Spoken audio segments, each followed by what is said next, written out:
First, you gotta figure out how to clean the bathroom. Then you have to figure out how to use the right products, tools, and techniques to use when you're cleaning the bathroom. But what about the frequency of cleaning the bathroom? And it's not a one-size-fits-all answer here, my friends. All the little components here in the bathroom are on a different cleaning schedule. So in this video, we're gonna talk about how often you should be cleaning all the things in your bathroom. And good news, it's actually gonna feel a little bit easier for you by the time you get to the end of this video.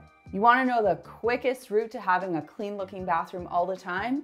It's cleaning the little things on a regular basis. This doesn't mean a giant overhaul, but this means when you splatter toothpaste on the mirror, you just wipe it up. You just quickly wipe it up. Or if there's a lot going on in the sink, you give it a quick rinse. Something hanging out around the faucet, you quickly wipe it up. You change out your crusty towels. You use a squeegee after the shower. It's all these little things that you can do. You can kind of just tack them on to the end of anything else that you're doing in the bathroom. They take seconds, but over time they add up, and it amounts to you having to do less heavy-duty maintenance in your bathroom.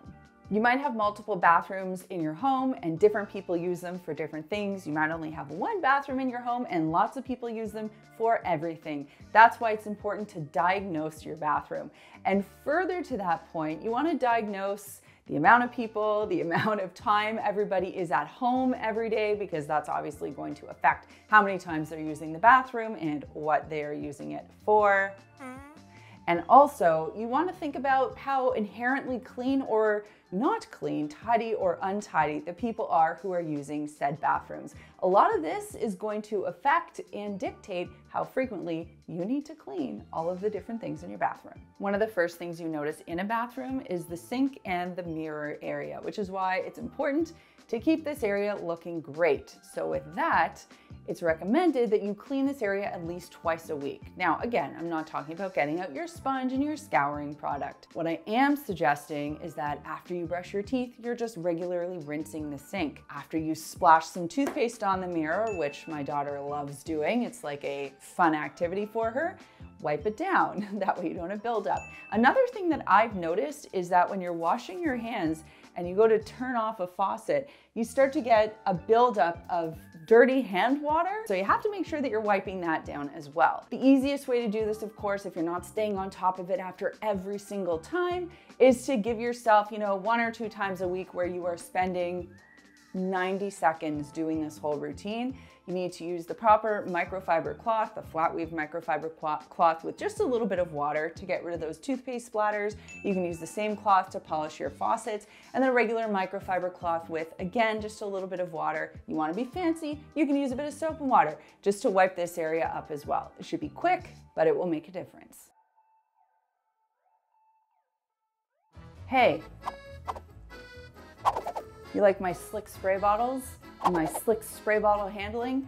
Well, guess what? We now have these on the Makers Clean website. We have been asked for years to sell spray bottles, and we finally found some that we love. So if you want to check out our spray bottles, we got the full size, we got the little baby. You can go to makersclean.com. I've got a link for you down below as well, and you can use the code YouTube10 to save 10% off your entire purchase.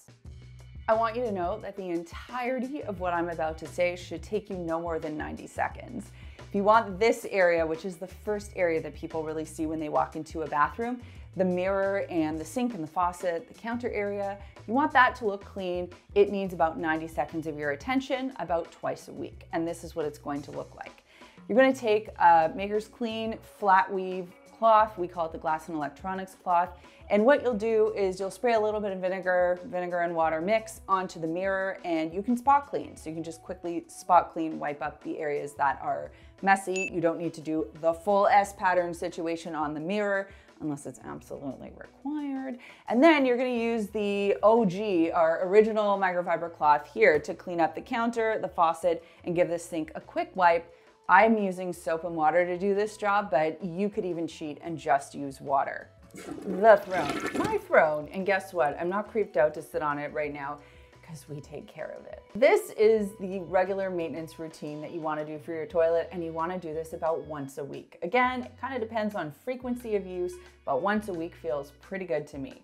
So the first thing you want to do is make sure that you're cleaning the exterior of the toilet. To do this, I use paper towel, or you can also use a disposable wipe. I almost never use these types of products when cleaning, but I do think the toilet is one very worthy exception.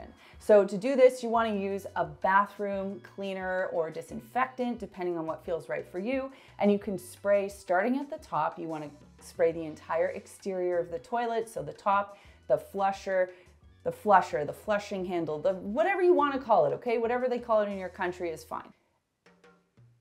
Then you're going to spray the exterior of the lid, the interior of the lid, the top of the seat, the bottom of the seat, the rim, and the base of the toilet. Now the base should include the tiles around, I hope you have tiles, around your toilet. We used to have carpet in here, as well as the back. It really smelled. And that is just going to help get rid of any odors or buildup around the toilet area. You'll let that sit for a minute, and while that's sitting, you're going to put some toilet bowl cleaner in the bowl. Now, once that's done, you'll have had likely enough time for your product to sit and do its work. If it's a disinfectant, of course, you want to let it dwell for the appropriate amount of time. Then you're just going to follow your spray pattern with your paper towel or your disinfecting wipe, and you're going to follow the same spray pattern. So starting at the top, working your way to the bottom, changing out the paper towel or the cloth as needed. When you're done that, you're going to scrub the bowl. You'll start right at the top and kind of swirl your way down to the bottom. I should mention here, bowl maintenance is something you can do on an as-needed basis. So if you have someone with a tiny tushy in your home like we do, you might need to use that bowl brush a little more frequently.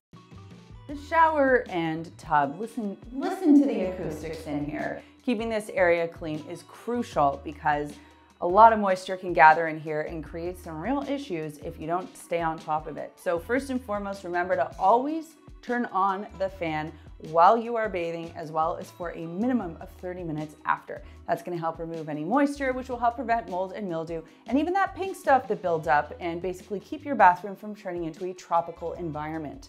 But the other way that you can stay on top of that is by simply using a squeegee after each bathing session, whether it's a shower or a bath. Now you want to make sure that you're cleaning all tiles as well as the base, whether it's a shower or a tub. Yes, you can use a squeegee in the tub, because remember, the less moisture, the less soap scum, and the less soap scum, the less cleaning for you. Now, when we talk about frequency, you can clean this space once a week or once every 2 weeks, depending on use, and quite frankly, depending on how well you maintain it between uses. And if you want my entire professional method on how I clean a shower and tub, I've got that video for you linked down below. On the topic of turning your fan on, guess what? Your fan needs a little bit of maintenance too. But if you stay on top of it, it will need significantly less maintenance from you in the long run. So what does this mean? If you turn your bathroom fan on and it roars, well, you know that that fan is sweating up there. It's working real hard. And that's probably because it's covered in dust. Just go to your bathroom and look up and you tell me, is it dusty? It probably is. Okay, so the first thing you can do is you can use a vacuum with a brush attachment. You're gonna have to work that bicep and just quickly brush the fan with the vacuum. That should help shake some of the dust out. But if that's not doing the trick and there's still that kind of sticky dust remnant on there, you can actually pull the fan down. It's pretty simple to do, but we actually have a whole video on it. I would recommend watching that video so you know exactly how to get the job done. You're gonna remove it, clean the fan cover, let it dry fully, about 24 hours, then you can replace it. Your fan will sound better and it will work better too. What about grout? How frequently should that be cleaned? You know, that's a great question and I get asked a lot. And quite frankly, it really depends on how frequently the shower is getting used. In this case, Riley takes baths, so you can see our grout basically looks as clean as it did on the day this was installed, and that is awesome. But eventually she's gonna grow up, she's gonna think baths are for children, and she's gonna want a shower. So at that point, we are gonna have to stay far more on top of this grout than we are now. So what does that look like for you? Well, basically, you want to know the original color of your grout, and anytime that you see the grout starting to get darker, that is your sign that you will need to take good care of it. What this plays out to in the end is about 4 times a year. There's a simple way to clean your grout. It's a bit of an involved job, but it does make a difference in keeping the look of your bathroom. There is something that you can do to help prolong the life and the color of the grout, and that is to seal it. I can link a product for you down below. It's not the most difficult thing to do, but it is a little bit more effortful. but I do think you will love the results. Let's talk about some of the textiles in the bathroom. So you've got your towels, your washcloths. Those need to be cleaned very regularly. I'm talking like 3 times a week. Now, why is this? Because textiles can absorb bacteria. That can lead to odors in the bathroom. Not to mention, you do want to clean yourself off with something that is indeed clean. With washcloths, I actually change mine out every day because I am traumatized from teenage acne, so I always like to use clean washcloths. When it comes to towels, we usually change ours out every 2 to 3 days. The other important thing with towels is you always want to spread them out so that they can air dry properly. What about these scatter rugs? Now, we don't use these near the toilet, but even still, unless you are closing the lid of the toilet every time you are using it, you can expect toilet plume to come out. You all know by now that is the classy word for the spray that comes out of the toilet. It's gonna nestle itself very comfortably on any textile in your bathroom and just hang there. And yes, that does lead to odors. That's really one of the reasons why you wanna clean these on a regular basis. So a scatter rug like this, you can clean this once a week. You can throw it in the washing machine. Just make sure you check the fabric care label. Again, if you're not using this so frequently, the bathroom, you can clean it less frequently, maybe twice a month, that's fine. And for your shower curtain and your shower curtain liner, again, you're going to rely upon the fabric care label.